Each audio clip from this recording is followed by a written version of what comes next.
ನಮಸ್ಕಾರ ವಿದ್ಯಾರ್ಥಿಗಳೇ, ನಾನು ನಾಗರಾಜ್. ತಮಗೆಲ್ಲ ಕನ್ನಡ ಅಮರ ಯೂಟ್ಯೂಬ್ ಚಾನಲ್ಗೆ ಸ್ವಾಗತ. ವಿದ್ಯಾರ್ಥಿಗಳು, ಈಗಾಗಲೇ ನಾವು 10ನೇ ತರಗತಿಯ ಪಠ್ಯ ಪುಸ್ತಕದಲ್ಲಿರ್ತಕ್ಕಂತಹ ಪಾಠ ಅಗ್ನಿಭೂತಿ ಮತ್ತು ವಾಯುಭೂತಿಯರ ಕತೆ ಇದ್ರ ಬಗ್ಗೆ ಅಭ್ಯಾಸ ಮಾಡ್ತಾ ಇದ್ವಿ. ಈಗಾಗಲೇ ನಾನು ಭಾಗ 1ರಲ್ಲಿ ಅರ್ಧ ಪಾಠವನ್ನು ನಿಮಗೆ ಬೋಧನೆ ಮಾಡಿದ್ದೀನಿ.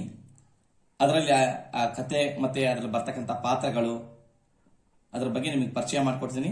ಅರ್ಧ ಪಾಠ ಮುಗಿದಿದೆ, ಇನ್ನು ಅರ್ಧ ಪಾಠವನ್ನು ನೋಡ್ತಾ ಹೋಗೋಣ.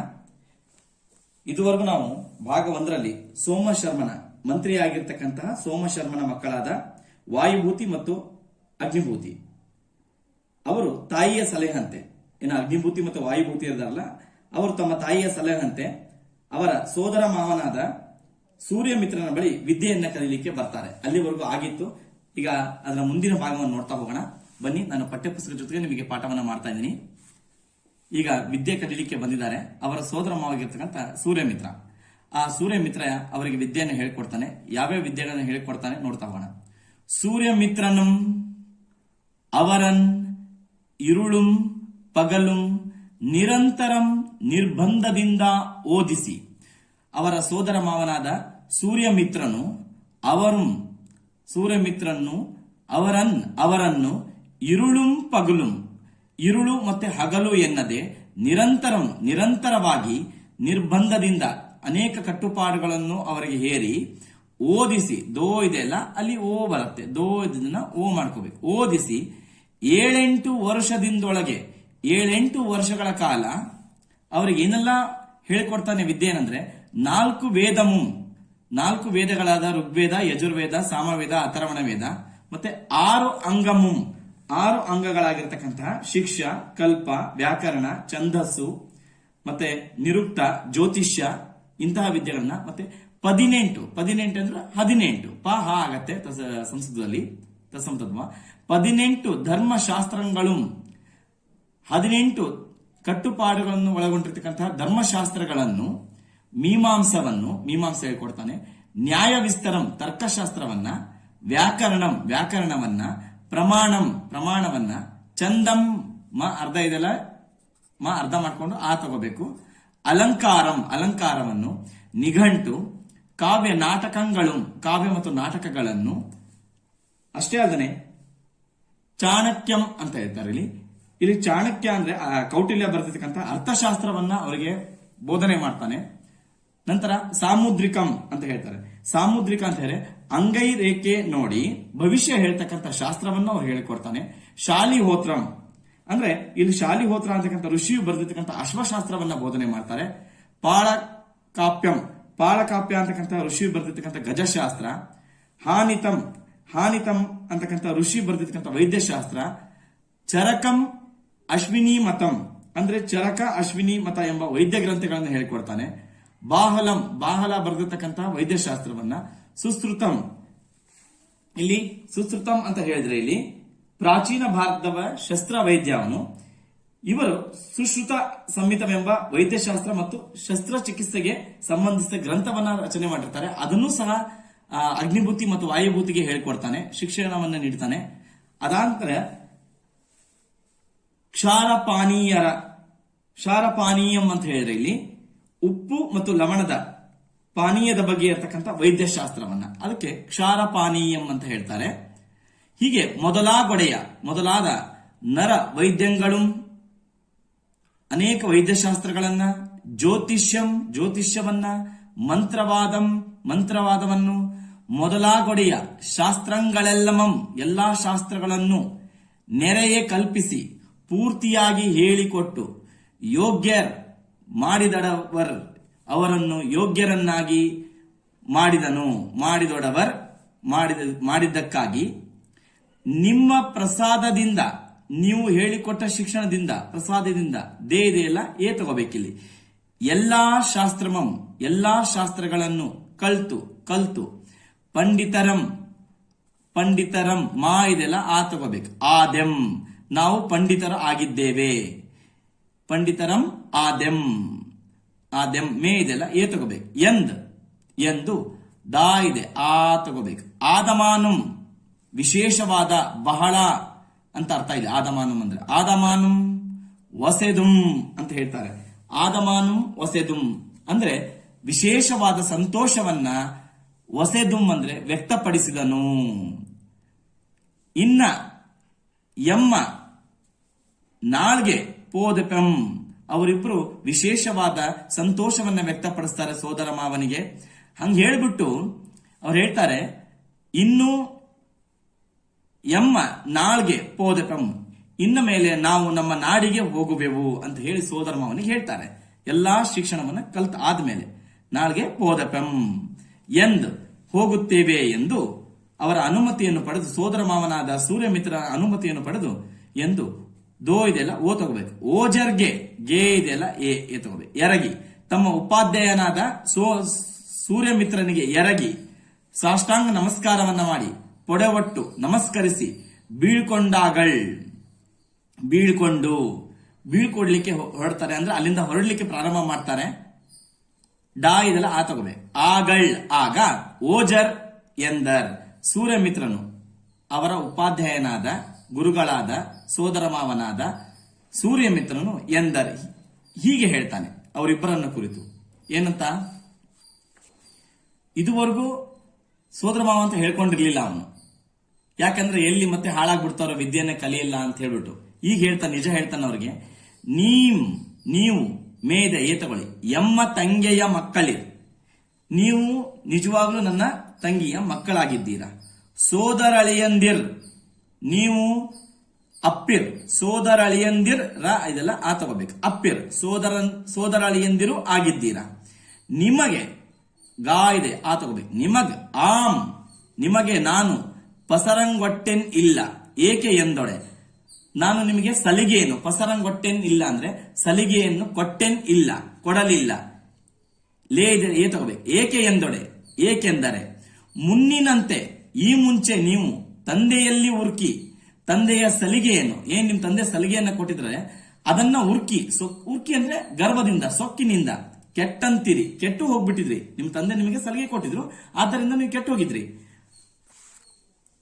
ಕೆಟ್ಟಂತಿರಿ.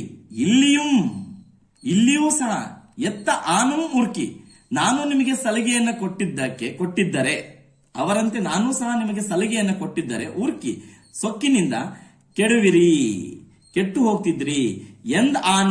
ಎಂದು ನಾನು, ಅಂದ್ರೆ ನಾನು ನಿಮ್ಮನ್ನು ಯೋಗ್ಯರಂ ಮಾಡುವ ಕಾರಣಂ ಆಗಿ, ನಿಮ್ಮರನ್ನು ಒಬ್ಬ ಒಳ್ಳೆಯ ಸತ್ಪ್ರಜೆಯಾಗಿ ಒಳ್ಳೆಯವರನ್ನಾಗಿ ಮಾಡುವ ಕಾರಣದಿಂದಾಗಿ ನಿಮಗೆ ಪಸರಂಗೊಟ್ಟೆನ್ ಇಲ್ಲ, ನಿಮಗೆ ಸಲಿಗೆಯನ್ನು ಕೊಡಲಿಲ್ಲ. ಲೀ ಇದೆಯಲ್ಲ ಈ ತಗೋಬೇಕು. ಇದಕ್ಕೋಸ್ಕರ ಮುಳಿಯದಿರಿಂ, ನನ್ನ ಮೇಲೆ ಕೋಪಗೊಳ್ಬೇಡಿ, ಸಿಟ್ಟಾಗಬೇಡಿ. ಕ್ಷಮಿಸಿಂ, ನನ್ನನ್ನು ಕ್ಷಮಿಸಿಬಿಡಿ. ನೋಡಿ, ಕ್ಷಮಿಸಿಂ ಮೇ ಇದೆಯಲ್ಲ ಏ ತಗೋಬೇಕು. ಇದು ಇದೆಯಲ್ಲ ಊ ತಗೋಬೇಕು. ಊ ಆದಾಗ ಉಡಲುಂ, ಅವರಿಗೆ ಉಡ್ಲಿಕ್ಕೆ. ಉಡಲುಂ ಅಂದ್ರೆ ಉಣ್ಲಿಕ್ಕೆ, ಊಟ ಮಾಡ್ಲಿಕ್ಕೆ. ತುಡಲುಂ ಹಾಕೊಳ್ಳಿಕ್ಕೆ, ತೊಟ್ಕೊಳ್ಳಿಕ್ಕೆ. ಮತ್ತೆ ಸಂಬಳಮುಂ, ಅವರಿಗೆ ಸ್ವಲ್ಪ ಹಣವನ್ನ ಕೊಟ್ಟು ಕಳಿಸ್ಲಿಕ್ಕೆ ಮುಂದಾಗ್ತಾನೆ ಯಾರು ಸೂರ್ಯಮಿತ್ರ. ಅವರಿಗೆ ಊಟ ಮಾಡ್ಲಿಕ್ಕೆ, ದಾರಿಯಲ್ಲಿ ಹೊಟ್ಟೆ ಹಸಿದ್ರೆ ಊಟ ಮಾಡ್ಲಿಕ್ಕೆ ಆಹಾರವನ್ನ ಕೊಡ್ತಾನೆ, ಬಟ್ಟೆಯನ್ನ ಕೊಟ್ಟ, ಹಣವನ್ನು ಕೊಟ್ಟು ಕಳಿಸ್ಬೇಕಾದ್ರೆ ಪಿರಿಯಾತನ್, ಹಿರಿಯವನಾದ ಅಗ್ನಿಭೂತಿಯು, ಪಿರಿಯಾತನ್ ಅರ್ಥ ಮಾಡ್ಕೊಳ್ಳಿ, ಅಗ್ನಿಭೂತಿ ಎಂಬಂ, ಅಗ್ನಿಭೂತಿಯು ಹೇಳ್ತಾನೆ, ಮನಸ್ಸಲ್ಲೇ ಅನ್ಕೋತಾನೆ, ಮಾವನ್ ನೇ ಇದೆಲ್ಲ ಏ ತಗೋಬೇಕು. ಯಮಗೆ, ನಮ್ಮ ಮಾವನಾದ ಸೂರ್ಯಮಿತ್ರ ನಮಗೆ ಪಸರಂಗೊಡದೆ, ಸಲಿಗೆಯನ್ನು ಕೊಡದೆ, ಇಬ್ಬರನ್ನು ಯೋಗ್ಯರಂ ಮಾಡಿದನ್ ಎಂದು, ನಮ್ಮನ್ನು ಇಬ್ಬರನ್ನು ಯೋಗ್ಯ ವ್ಯಕ್ತಿಗಳಾಗಿ ಮಾಡಿದನೆಂದು.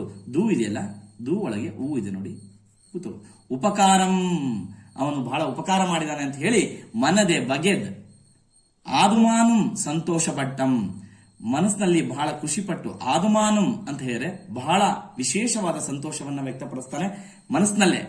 ಅದೇ ರೀತಿ ಕಿರಿಯಾತಂ, ಸಣ್ಣವನಾದ ವಾಯುಭೂತಿ ಸೂರ್ಯಮಿತ್ರಂ ಗೈದುದೆಲ್ಲಂ, ಅವನು ಮಾಡಿದ್ದೆಲ್ಲವೂ, ಗೈದುದೆಲ್ಲಂ ಮಾಡಿದೆಲ್ಲ ಆ ತಗೋಬೇಕು. ಅಪಕಾರಂ ಎಂದು, ನಮಗೆ ಬಹಳ ಅಪಕಾರವನ್ನ ಮಾಡಿದಾನೆ ಎಂದು. ಬಗೆದು ಅಪ್ಪೊಡೆಂ, ಎಮ್ಮ ಮಾವಂ, ನಮ್ಮ ಮಾವನು ನಮಗೆ ಅಪಕಾರವನ್ನೇ ಮಾಡಿದ್ದಾನೆ ಎಂದು. ಮಾವಂ ಬೈಕಂದಿರುದು, ನಮ್ಮ ಮಾವನಾದ ಸೂರ್ಯಮಿತ್ರನು ಬೈಕಂದಿರುದು, ನಾವು ಭಿಕ್ಷೆ ಬೇಡಿ ತಂದ. ಬೈಕಂದಿರುದು ಅಂದ್ರೆ ಭಿಕ್ಷೆ ಬೇಡಿ ತಂದ.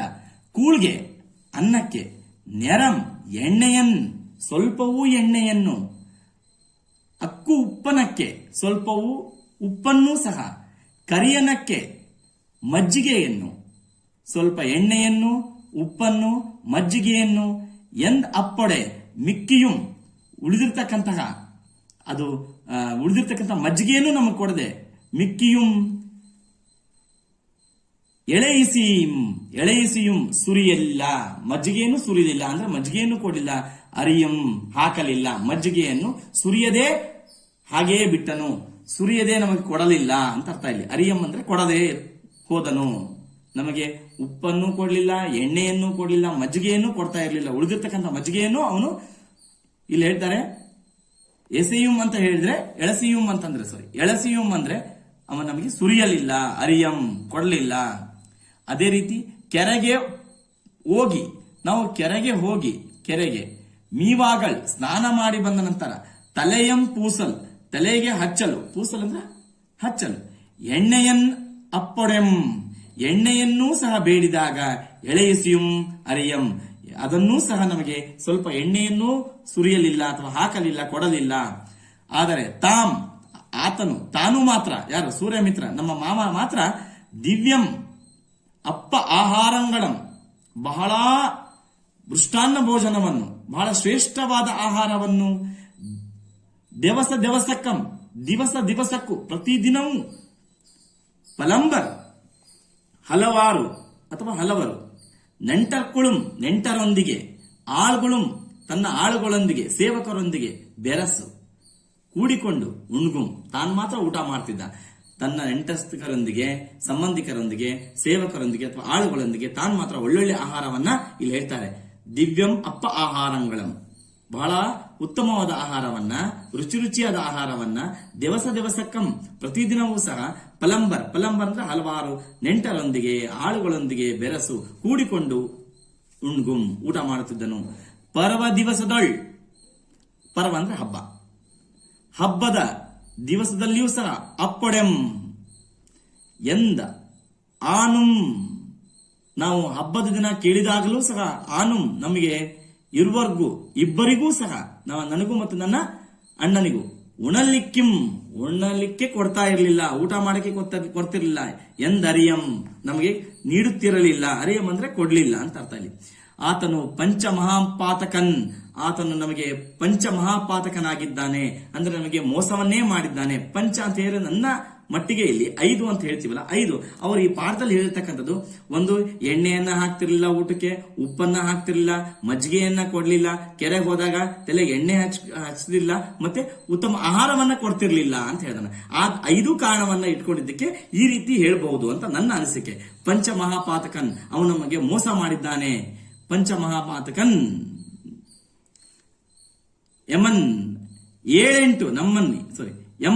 ನಮ್ಮನ್ನು 7-8 ವರ್ಷಂಬರಂ, ಹೀಗೆ 7-8 ವರ್ಷಗಳ ಕಾಲ ಬಗೆವಂತೆ ಅಂದ್ರೆ ಶತ್ರುಗಳನ್ನು ಬಗೆವಂತೆ, ಶತ್ರುಗಳನ್ನು ನಾವೇನ್ ಮಾಡ್ತೀವಿ ಶತ್ರುಗಳನ್ನು ನೋಡುವಂತೆ ದಂಡಿಸ್ತನ್, ನಮಗೆ ಶತ್ರುಗಳಂತೆ ಆತನು ಶಿಕ್ಷೆಯನ್ನು ನೀಡಿದ್ದಾನೆ, ಶಿಕ್ಷಣಕ್ಕಿಂತ ಶಿಕ್ಷೆಯನ್ನೇ ಜಾಸ್ತಿ ನೀಡಿದ್ದಾನೆ ಅಂತ ಹೇಳಿ ವಾಯುಭೂತಿ ಅಂದ್ಕೊಂಡು ತನ್ನ ಮನಸ್ಸಿನಲ್ಲಿ ಅಂದ್ಕೊಂಡು ಮುಳಿಸಂಭಾವಿಸಿ ಕೋಪಗೊಂಡು ಆತನ ಮೇಲೆ ಪೊರಮೊಟ್ಟು ನಮಸ್ಕರಿಸಿ ಪೋದನ್, ಹೀಗೆ ನಮಸ್ಕರಿಸಿ ಹೊರಟರು ಇಬ್ರು. ಒಬ್ನು ಅಲ್ಲಿ ಅಗ್ನಿಭೂತಿ ಮನಸ್ಸಿನಲ್ಲೇ ನಮ್ಮ ಮಾವ ನಮಗೆ ಒಳ್ಳೇದ್ ಮಾಡ್ದ ಅಂತ ಅಂದ್ಕೊಂಡ್ರೆ, ವಾಯುಭೂತಿ ಇಷ್ಟೆಲ್ಲ ಕೆಟ್ಟದ್ ಮಾಡ್ದ ಅಂತ ಹೇಳಿ ಇಬ್ರು ನಮಸ್ಕಾರ ಮಾಡಿ ಹೊರಡ್ತಾರೆ.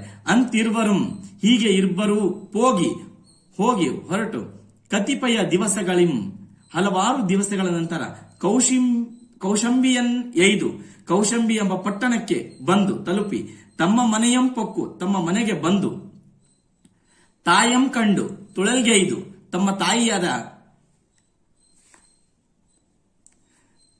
ಕಾಶ್ಯಪಿ ಅಂತಕ್ಕಂಥದ್ದನ್ನ, ಅವ್ರ ತಾಯಿ ಯಾರು ಕಾಶ್ಯಪಿ, ಅವಳಿಗೆ ತುಳಲ್ಗೆಯ್ದು ಅಂತ ಹೇಳಿದ್ರೆ ನಮಸ್ಕರಿಸಿ ಪಂಡಿತರ್ ಆಗಿ ಬಂದು ದಂಪೇಳ್ದು, ನಾವು ಎಲ್ಲಾ ವಿದ್ಯೆಯನ್ನ ಕಲಿತು ಪಂಡಿತರಾಗಿ ನಾವು ಹಿಂದಿರುಗಿದ್ದೇವೆ, ವಾಪಸ್ ಬಂದಿದ್ದೇವೆ ಅಂತ ತಾಯಿಗೆ ವಿಷಯವನ್ನು ತಿಳಿಸಿ ನಮಸ್ಕರಿಸಿ ವಿಷಯವನ್ನು ತಿಳಿಸಿ ಮಿಂದುಂಡು ಸ್ನಾನ ಮಾಡಿ ಊಟ ಮಾಡಿ ವಿಶ್ರಮಿಸಿಯೊಳ್, ಕೆಲವು ಹೊತ್ತು ಅವರು ವಿಶ್ರಮಿಸಿ ಅಂದ್ರೆ ವಿಶ್ರಾಂತಿಯನ್ನು ತೆಗೆದುಕೊಂಡ ಮೇಲೆ ವಿಶ್ರಮಿಸಿಯೊಳ್ ಇತ್ತಪ್ಪ. ಇತಪ್ಪ ಅಂದ್ರೆ ಹೀಗೆ. ದಿವಸ ವಾರ, ಒಳ್ಳೆಯ ವಾರವನ್ನು ನೋಡಿ, ಒಳ್ಳೆಯ ದಿವಸವನ್ನ, ಒಳ್ಳೆಯ ವಾರವನ್ನ, ಒಳ್ಳೆಯ ನಕ್ಷತ್ರವನ್ನು ನೋಡ್ಕೊಂಡು ಅತಿಬಳ. ಅತಿಬಳ ಯಾರು ಅಂತ ಗೊತ್ತಿರ್ಬೇಕು ನಿಮಗೆ. ಜಂಬೂ ದ್ವೀಪದ ಭರತ ಕ್ಷೇತ್ರದಲ್ಲಿ ವಸ್ಸೆ ಅಂತಕ್ಕಂಥ ನಾಡು ಇತ್ತು ಅಂತ ಹೇಳಿದೆ. ಅಲ್ಲಿ ಒಂದು ಕೌಸಂಬಿ ಅಂತಕ್ಕಂಥ ಊರು, ಅದನ್ನ ಆಳ್ತಾ ಇರ್ತಕ್ಕಂಥ ರಾಜ ಯಾರು? ಅತಿಬಳ. ಆ ಅತಿಬಳ ಮಹಾರಾಜನಂ ಕಂಡು, ಅಲ್ಲಿ ರಾಜನಾಗಿರ್ತಕ್ಕಂಥ ಅತಿಬಳ ಮಹಾರಾಜನನ್ನು ಕಂಡು ಅವರಿಬ್ಬರು ಅಗ್ನಿಭೂತಿ ವಾಯುಭೂತಿ ಇಬ್ಬರು ಬೇರೆ ಬೇರೆ ಉಪಶ್ಲೋಕಿಸಿ, ಬೇರೆ ಬೇರೆ ವಿವಿಧ ರೀತಿಯ ಉಪಶ್ಲೋಕಿಸಿ ಶ್ಲೋಕಗಳನ್ನ ಹೇಳಿ, ಕ್ರಿಯಾಕಾರಕ ಸಂಬಂಧದಿಂದ, ಅಲ್ಲಿ ಕ್ರಿಯಾಕಾರಕ ಸಂಬಂಧ ಅಂದ್ರೆ ಆ ಶ್ಲೋಕಗಳು ಏನನ್ನ ಹೇಳ್ತಾವೆ ಅಂತಕ್ಕಂಥ ಒಕ್ಕಾಣಿಸಿ ಅಂದ್ರೆ ಅಲ್ಲಿ ವ್ಯಾಖ್ಯಾನವನ್ನು ನೀಡಿ, ಕ್ರಿಯಾಕಾರಕ ಸಂಬಂಧದಿಂದ ಆ ಶ್ಲೋಕಗಳು ಏನು ಅರ್ಥವನ್ನ ನೀಡ್ತಾವೆ ಅದರ ಬಗ್ಗೆ ಒಕ್ಕಾಣಿಸಿ ಅಂದ್ರೆ ಅದರ ಬಗ್ಗೆ ವ್ಯಾಖ್ಯಾನವನ್ನ, ಅರ್ಥವನ್ನ ಆ ರಾಜನಿಗೆ ಹೇಳಿ, ತಮ್ಮ ಪಂಡಿತ ಇಕ್ಕೆನ ಅರಿಯದೊಡೆ, ತಮ್ಮ ಪಂಡಿತ ಇಕ್ಕೇನ್ ಅರಿಯದೊಡೆ ಅಂದ್ರೆ ತಮ್ಮ ಪಾಂಡಿತ್ಯವನ್ನ ರಾಜನಿಗೆ ತೋರಿಸಿದರು, ಪ್ರಕಟಿಸಿದರು ಅಂತ ಅರ್ಥ ಇಲ್ಲಿ. ಅದನ್ನು ನೋಡಿದಾಗ ಸಭೆಯಲ್ಲಿ ಇದ್ದ ಪಂಡಿತ ಜನಮೆಲ್ಲಮಂ, ಎಲ್ಲ ಪಂಡಿತರಾಗಿರ್ತಕ್ಕಂಥ ಜನರೆಲ್ಲರೂ ಮೆಚ್ಚಿ, ಇಬ್ಬರನ್ನು ಮೆಚ್ಚಿ, ಪಿಚ್ಚಳಿಸಿ ಅಂದ್ರೆ ಹೊಗಳಿ, ಪೇಳ್ದೊಡೆ ಅರಸಂ, ಅದನ್ನು ಕೇಳಿದ ರಾಜನು ಸಂತುಷ್ಟ ಚಿತ್ತನಾಗಿ ಬಹಳ ಸಂತೋಷದಿಂದ, ಒಸೆದು ಪ್ರೀತಿಯಿಂದ ಅವರಿಬ್ಬರನ್ನು ನಿಮ್ಮ ತಂದೆಯ ಮಂತ್ರಿ ಪದವಿಯನ್ನು ಮತ್ತು ಬಾಳುಮಮಂ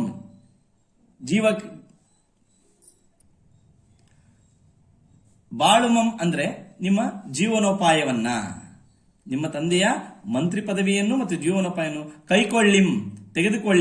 ಕೈಗೊಳ್ಳಿರಿ ಎಂದು ಕೊಟ್ಟಾಗ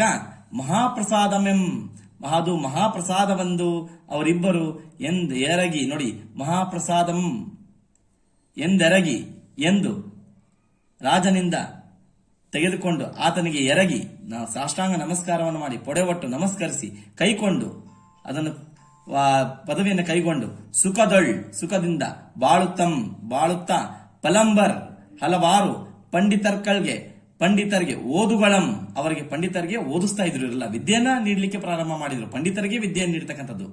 ಒಕ್ಕಾಣಿಸುತ್ತಾ ಆ ವಿದ್ಯೆಯನ್ನು ಅವರಿಗೆ ಹೇಳುತ್ತಾ, ಒಕ್ಕಾಣಿಸು ಅಂತ ಹೇಳಿದ್ರೆ ವ್ಯಾಖ್ಯಾನಿಸುತ್ತಂ,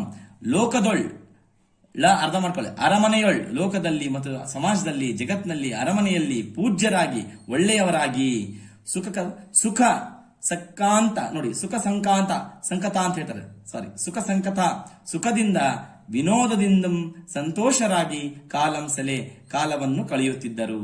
ಈ ಪಾಠ ಅರ್ಥ ಆಯ್ತು ಅನ್ಕೊಂಡೆ.